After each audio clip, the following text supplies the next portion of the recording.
It's time for DodgerHeads.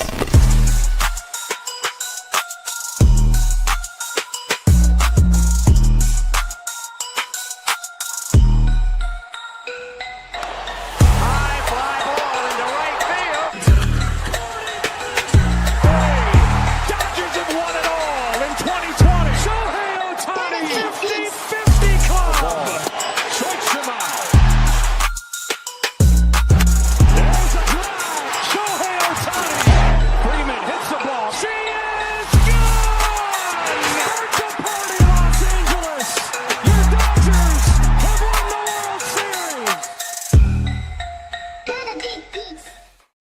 What's going on, everyone? Welcome into DodgerHeads Unplugged with Scotty G. My name is Scott Geirman. I'm joined by the great Anthony Witrado. How we doing, man? Happy Thursday.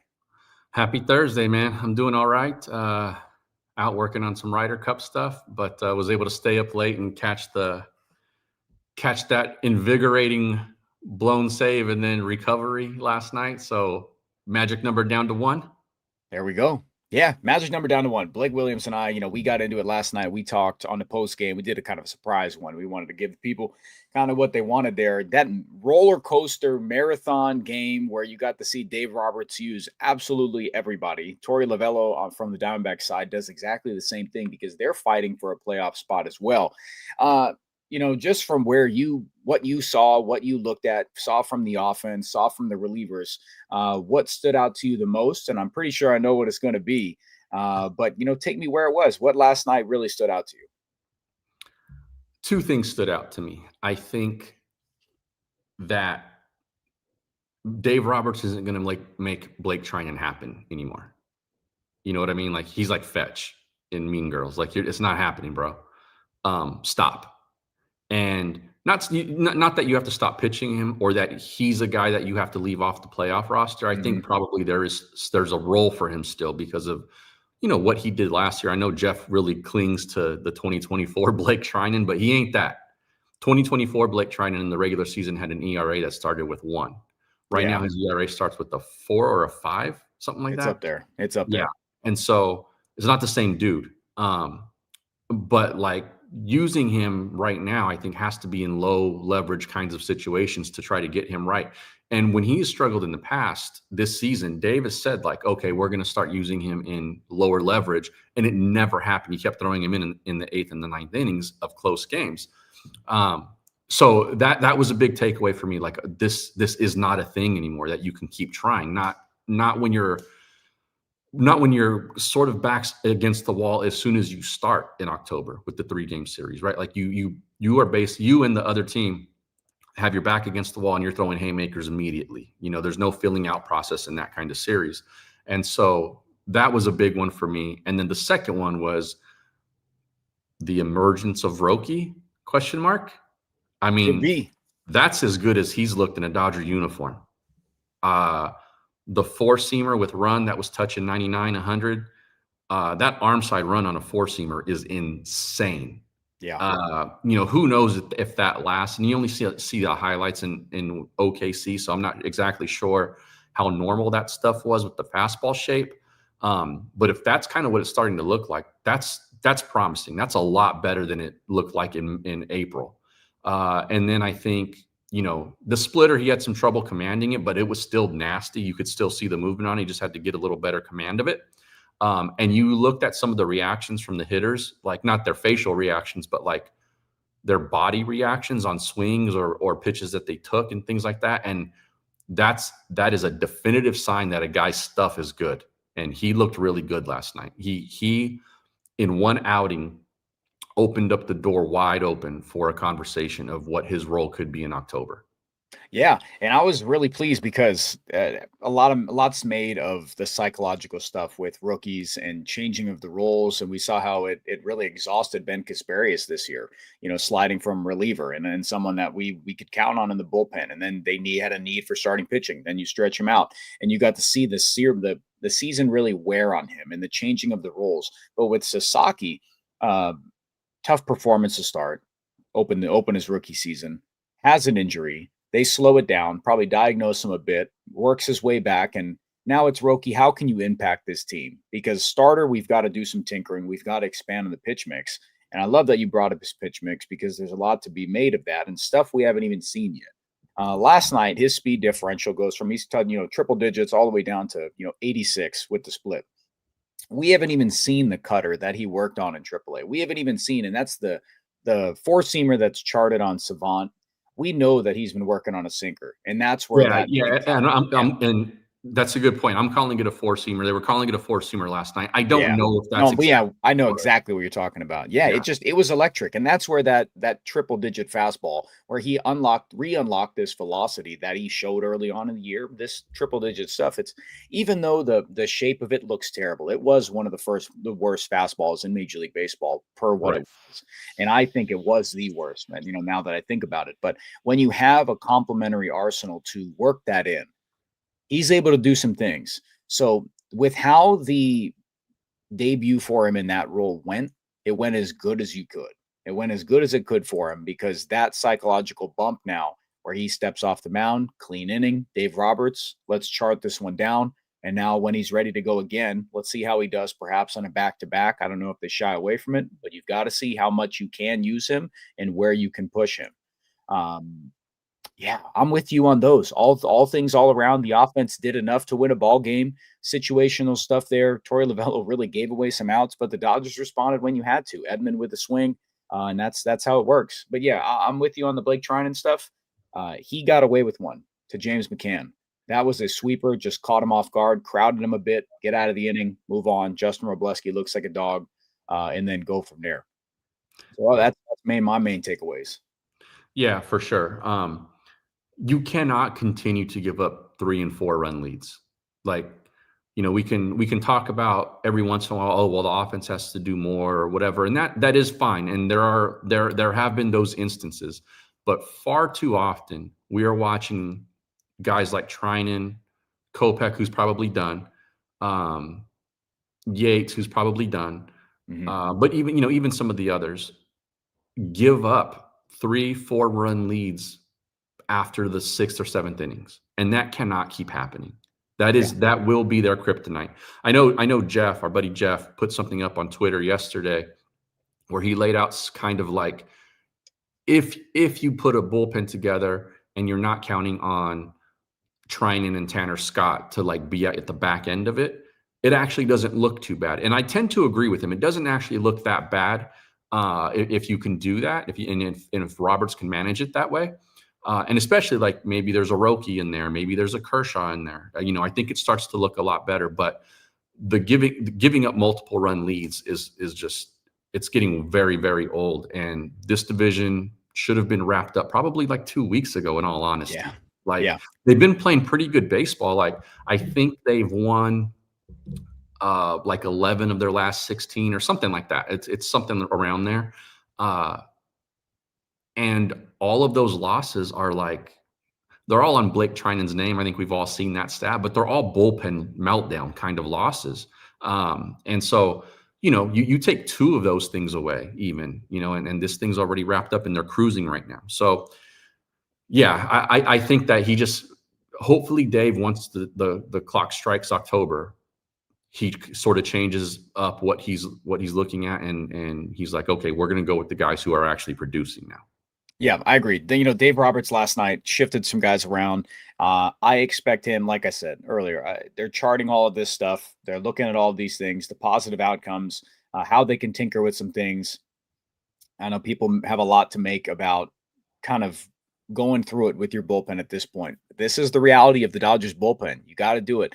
I hear people talking about the piggyback scenario. It's not something feasible that can work long-term with that. There are some instances, but you have multiple starters where you have to worry about that. Dave Roberts will have to find a way to manage these guys, whether it's Clayton Kershaw and one-inning stuff. We'll see from there who can get stretched out. Roki Sasaki for now. Blake Williams and I both think that Roki is going to be limited to the 1. See what he can do from there. And if the game script calls for it, possibly stretched out to 2. But Eden brings us up. Can we talk about Clayton Kershaw? That was so cool. And that brings us straight in. I'm going to flip some segments around here, and we're going to just go right into this.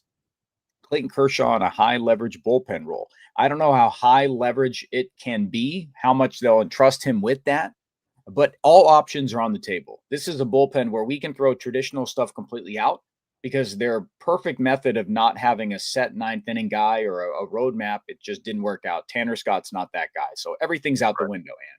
So now everything has to be on the table.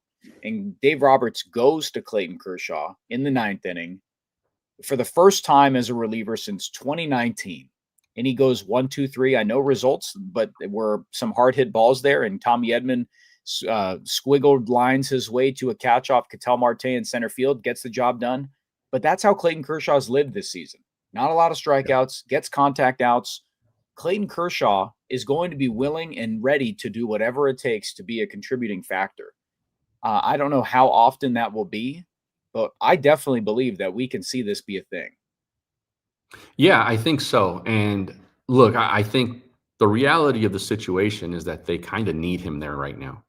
I know 3 weeks ago or something, seeing a role for him in relief in the bullpen just sort of didn't make any sense. Didn't line up. It didn't. And things have only gotten worse since then, not better. And so now you're like, okay, we actually need this guy. Because at the very least, he's good at preventing runs. I think the interesting situation for him is like you're looking at a leverage reliever who doesn't get a ton of swing and miss. And that is, I won't call it concerning yet, but it's like, it's a thing, right? It's different, man. Because typically those unconventional. Guys, you want those players, right? Exactly. You want those kinds of players to be able to strike guys out, because if you end up in a jam, you have to get out of it in that kind of way. And it's why some of these other guys have been able to be good. Like you look at a guy like Tyler Glasnow, who's not a reliever, but like walks the ballpark, but because he can strike guys out, his run prevention is elite. And so, like that's why it matters. And so I think that for Kershaw, he's probably always a guy, unless it's like a clinching situation or your back's against the wall kind of situation, he's probably always a guy then that they would start an inning for, not having to come in with people on, in the middle of them. So I think it can work in that way.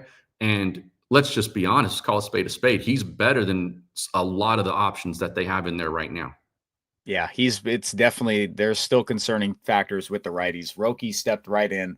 And if there was a hierarchy of right-handed relievers right now, I'm definitely going to say that I've got Roki Sasaki squarely at the top just based off what I saw yesterday. And that's a concerning thing. But that's a positive thing because that's one more addition. Hopefully we see Brock Stewart there. But it's at the point now where I'm throwing the splits out the window. I'm throwing the handedness out the window. I'm going with the guy. If Jack Dreyer, I know, has been successful against righties, guess what?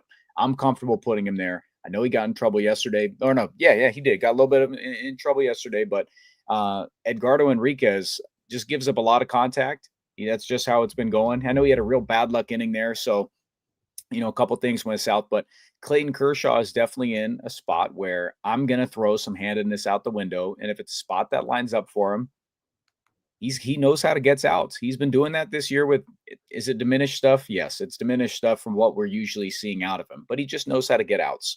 Last night goes 7 sliders, 6 four-seam fastballs, has a curveball in there, doesn't get a feel for it, misses wide. 1 charted splitter here, but this is who we're going to see. And if he goes max effort for 1 inning, 2 innings, I think he's okay with that. Yeah, I think so too. And I think he understands it's his way to contribute, because in all honesty, if he's just going to be used as a starter, which a few weeks ago was sort of like what a lot of us were thinking, he probably doesn't have a real role until like they get to the NLCS. Yeah. Maybe the NLDS, and maybe if they have to start piggybacking something, but other than that, like his role was very, very unclear. And so I think this gives him an opportunity to truly contribute in games that matter and in situations that matter.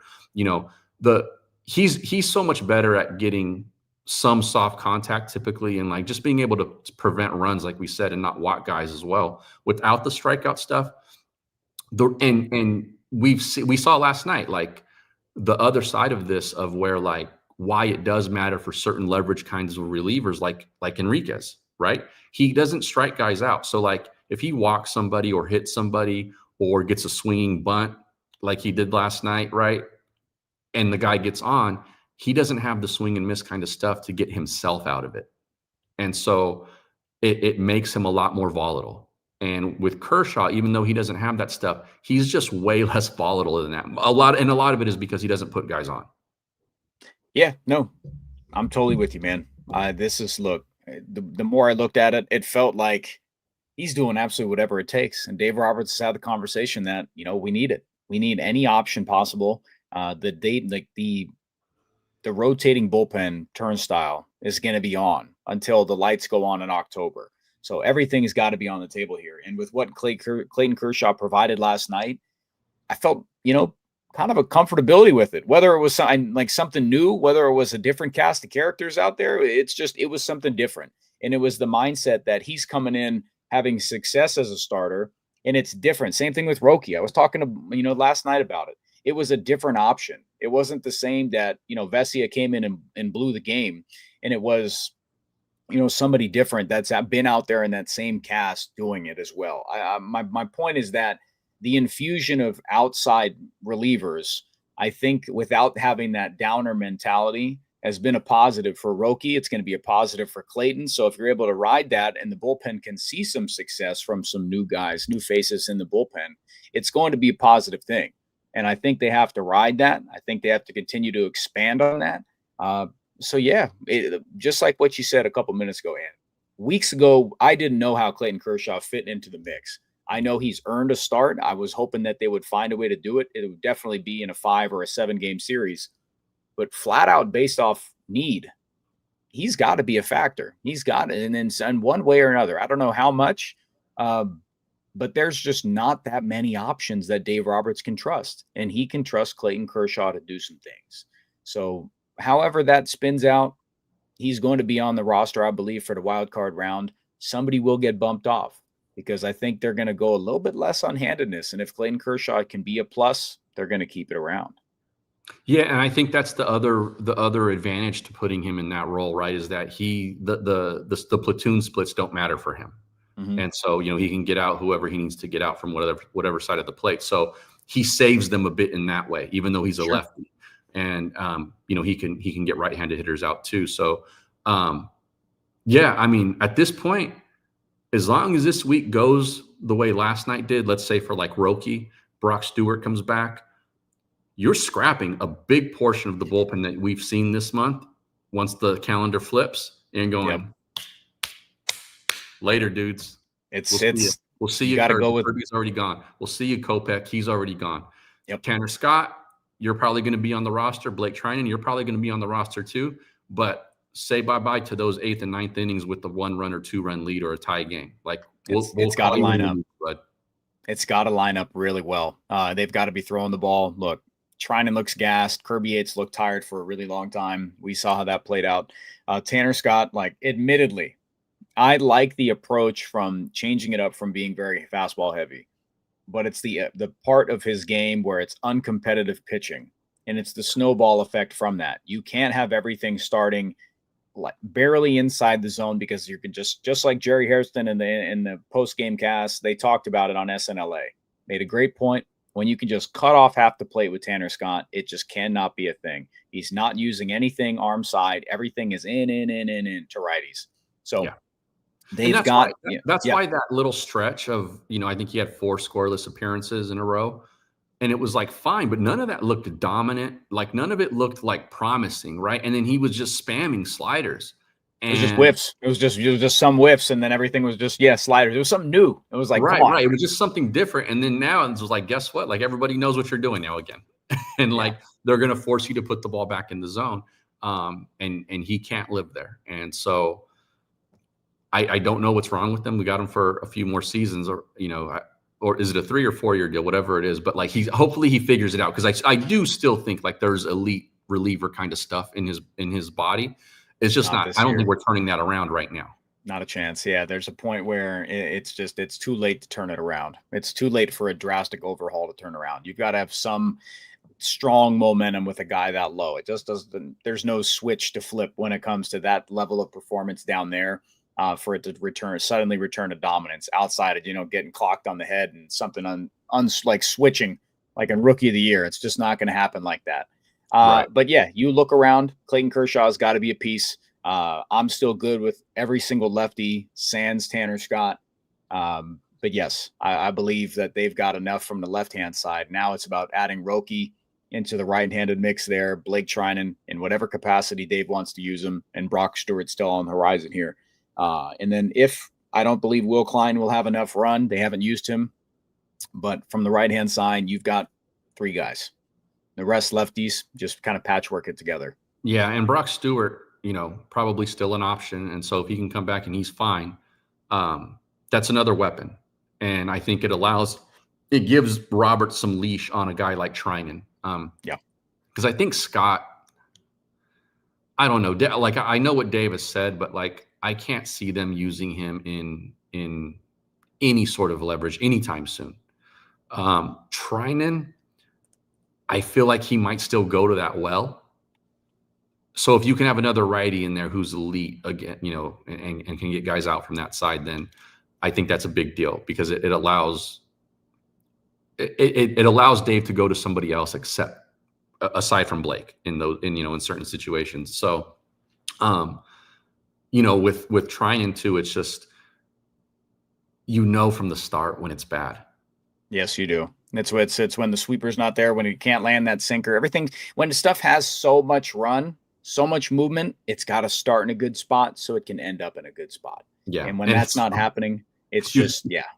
Like from the first batter, even if he gets the guy out, even if he strikes him out, you're like, oh boy, this is going to be a circus. But with the 3-batter rule, you got to wait for him to walk the bases loaded or something like that before you can make a move. Yeah. So he's so untrustworthy. TQT wants to know, Robo needs a spot on the playoff roster. Can we afford keeping so many lefties in the pen? Yeah, they've got to do anything possible. Last night, Justin Robleski's stuff, shout out to Pitch Profiler for all his amazing graphics, metrics, everything he puts together here. Justin Robleski, 5-pitch inning. He looked terrific.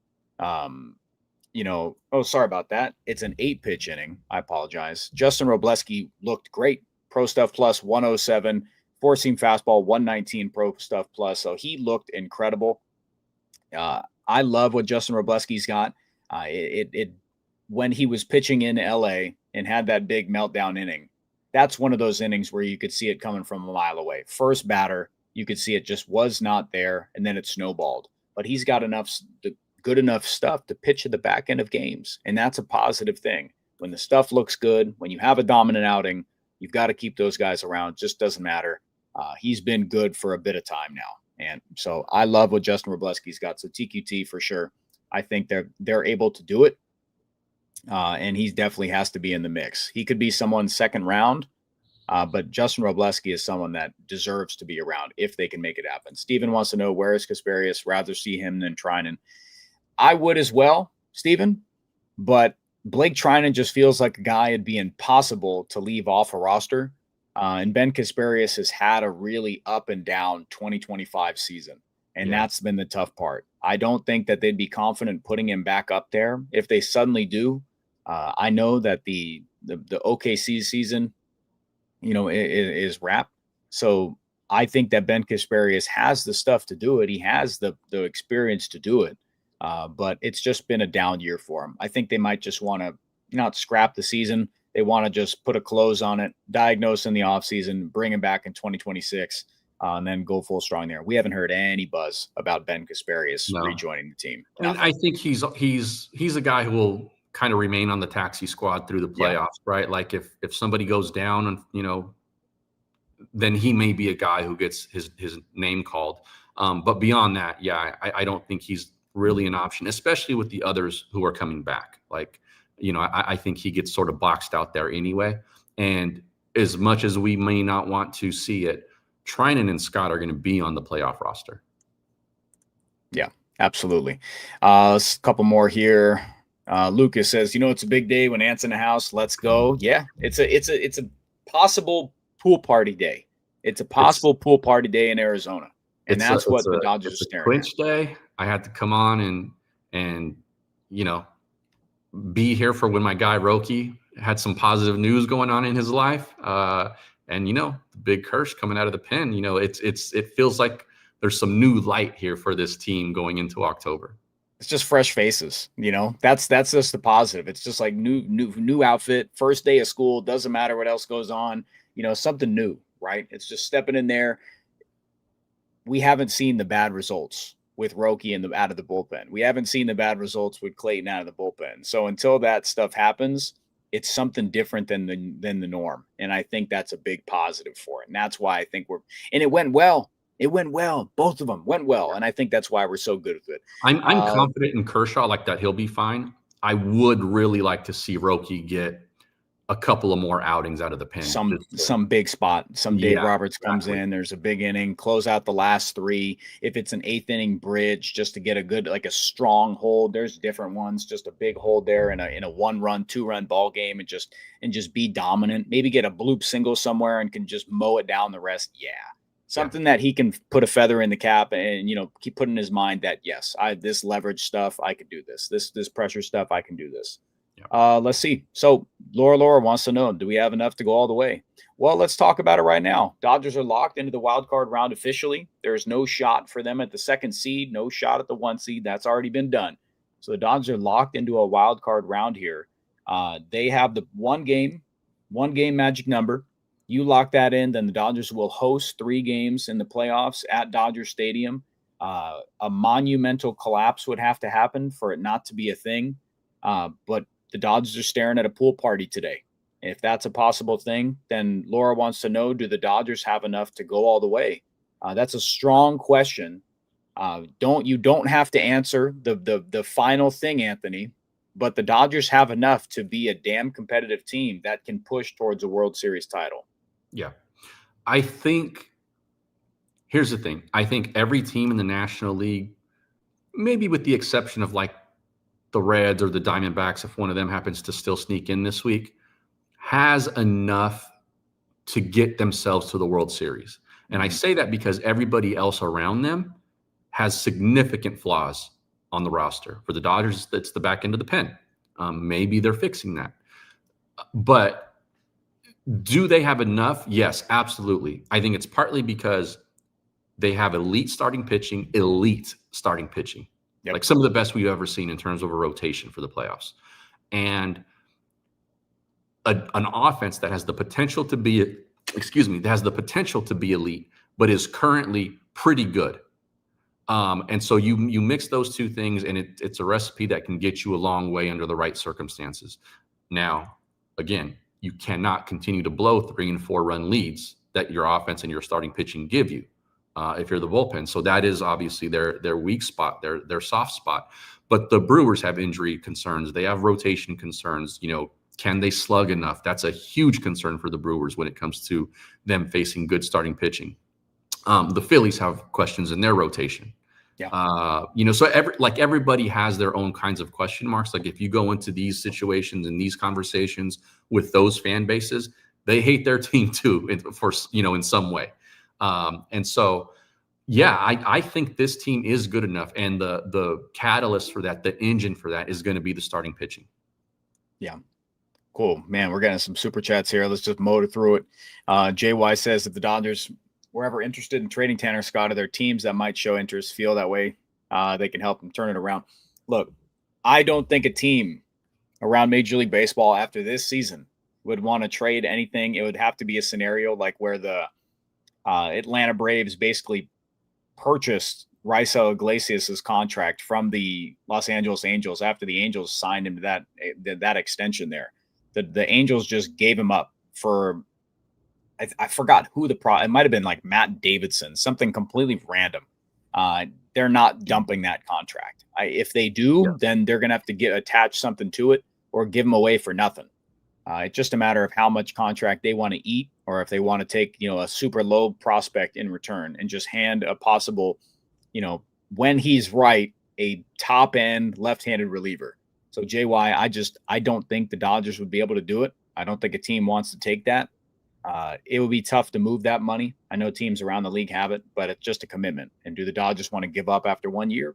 Possible. Do I see it That's the happening? biggest No. thing for me is I don't think they have any desire to do it right now.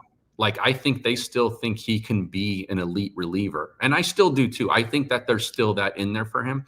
Maybe it is just they have to say, you know what, man, for now, you're going to be a left-handed guy. You get lefty. If we play the Mets and Juan Soto comes up, that's you. You got that guy, like he did with Ohtani last season, right? Yeah. And maybe stop trusting him to just pitch to the heart of the lineup, no matter what side of the plate they hit from. Make him effective against lefties again. Can they do that? Because then he's got significant value, right? He had significant value last postseason just basically doing that. I mean, he got righties out too, but like the Padres weren't saving him for Mookie Betts last year, even though Mookie Betts had a great postseason. They were saving him for Shohei Ohtani and Freddie Freeman. And it worked. And it worked, definitely. And that's why he got the big deal. So there's still some life in there. I'm not ready to give up on him. I don't think the Dodgers are either. And he's going to be on the postseason roster. Maybe it's a situation where they go, you know what? You're going to get the leverage lefties, and we're not going to give you just the leverage innings. Yeah. Still has some stuff there. I don't know how much I put into it. There's a couple guys I would put in prior, but yeah, to what you said, this is how and the same. We're trying to see some light here, and maybe that's a way they could use him, and he can be effective.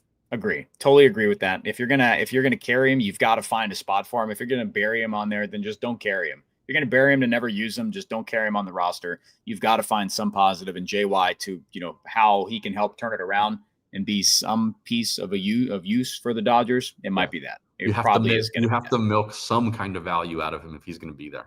You got to get the juice out of the squeeze. Rosemary says, did you guys see the pitch profile comparison from Roki from September 2nd to yesterday's outing? Is it just confidence?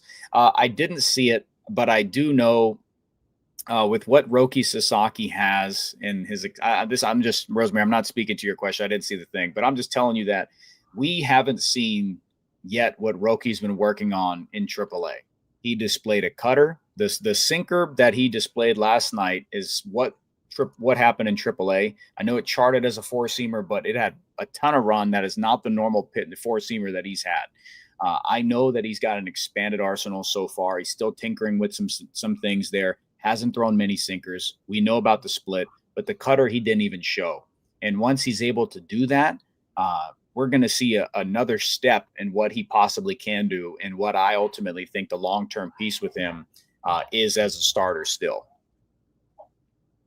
Yeah. So, yeah, Brandon wants to know. Yeah, go ahead. Real quick. Yeah, I was just saying with you, like if he can hold down this kind of situation and go all out for one inning or 4 or 5 hitters, something like that, that's fantastic, and he would be such a breath of fresh air for this bullpen. But his future is ultimately as a starter. So if those pitch profiles, if the fastball shape and the velocity and all that stuff start to trend in the right direction, he can be a force. He looked like he showed a lot of flashes last night of what the Dodgers paid for when they landed him. Yeah. Brandon wants to know, what's the bullpen for the playoffs? People always ask these long prediction things. I can tell you that it's going to include Alex Vesia, Blake Trinan, Anthony Banda, Edgardo Enriquez. I would say Roki Sasaki fits that. Jack Dreyer. Let's see. We're at 6. Hopefully Brock Stewart can make his way back. Clayton Kershaw will probably be in there. Emmett Sheehan. So I'm at 9. Who am I leaving off here? Roki, I think. Did I count him in there? I'm pretty sure I counted him in there. Will Klein. I don't. Did you say Scott and Trinan yet? Scott and Trinan. I think Edgardo's probably off. Yeah. Okay. I think so. And part of that is because they're going to keep Trinan and Scott. It's definitely interesting. Yeah. I'm curious to see how much more they give him. It just, when he gets put in there, I don't know what it is, man. I don't know what it is. I'm not sold on what he's got when he gets put into those leverage pieces. I don't know what it is. Enriquez. Enriquez. Yeah, it's the swing and miss for me. Because he can't get himself out of those situations, and so it makes it tougher. Anytime he walks a guy or something like that, or gives up a hit, it makes it that much tougher because he doesn't get that swing and miss. The velocity is great, but if you don't have another pitch that guys are going to chase, then they're eventually gonna figure you out. It's just a different type of feel. Like I've had a lot of people make the Bruiser Gratterall comparison, but it's just a different type of guy. It's a straight first seamer. Bruiser's 2 pitches, though, even though he didn't get a ton of swing and miss, had He'd a blow up lot a bat. filth to them. Yeah. He'd blow up a bat. He would bury it on your hands, and that's how he would live, and he would make a hitter uncomfortable. Edgardo just doesn't do that for me. He just doesn't do that for me yet. I think, for all the velocity that he's got, it's just not happening right now. If he looked makes like his way with Bruiser, like if you made contact with it, it looked like you were hitting a bowling ball. Bowling ball. Thank you. Exactly that. And that's where I was like, yep, put him in there, bury it on the hands. Don't care about the strikeout stuff, and then go from there. Unfortunately, everybody, I do not have time for questions today. Anthony and I do not have time for questions today. We appreciate all of you. Enjoy the rest of your Thursday. Possible pool party stuff here. And we've got this. Yeah, Rosemary, let's have a pool party. Let's do it. Let's do it. So the Dodgers magic number is at 1, and then they'll go from there. So everybody, please, please, please enjoy the rest of your day. Dodgers and Diamondbacks series finale here. Hopefully they can wrap it up. Padres, if they want to lose 2, cool. Just lock it in no matter how they do it. Doesn't matter. Set your sights on the wild card round, 3rd slot in the National League, and then we'll go from there. But everybody, please enjoy the rest of your day. As always, if you're a brand new subscriber, haven't done that yet, hit that sub button, hit that like button. I'm here Monday through Friday, 10 a.m., DodgerHeads Unplugged. My name is Scott Geirman. That's Anthony Witrado. I'm going to keep saying it till I can. As always, go Dodgers.